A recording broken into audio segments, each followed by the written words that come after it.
একদিকে সুখময়, অন্যদিকে দুঃখময়। আমাদের দেশের জন্য অনেক কিছু করছে, উন্নতি করছে, এগুলা আমরা অনেক মিস করি ওনাকে। অনেকে বলছে ফ্যাসিবাদের অবসান ঘটেছে, কেমন কাটলো আপনাদের আপা ছাড়া এবারে? না মানে ভাইয়া ছাড়া আমার বুঝতেছি না। মানে শেখ হাসিনা ছাড়া কেমন লাগে? আচ্ছা, শেখ হাসিনা ছাড়া এটা বলতে গেলে একদিকে সুখময়, অন্যদিকে দুঃখময়।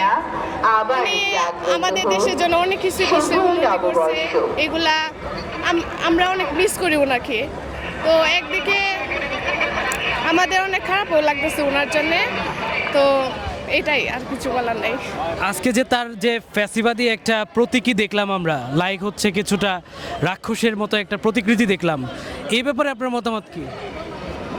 এই ব্যাপারে আমার মতামত হচ্ছে, আমি ফার্স্ট দেখলাম এটা, তো আমার অনেক এনজয় ফিল হচ্ছে। মানে আজকে যে আমরা হাসিনার যে রাক্ষসের মতো ছবিটা দেখলাম, এটা দেখে আপনার কেমন ফিল হচ্ছে?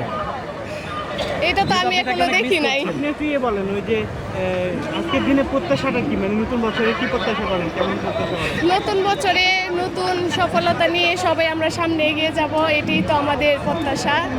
তো অনেক মানে কি আর বলবো, এটাই অনেক এনজয় লাগতেছে, অনেক খুশি লাগতেছে এখানে এসে শুভযাত্রা দেখতেছি, দর্শন করতেছি, এবং এটাই অনেক আশা আমার। নববর্ষের শুভেচ্ছা।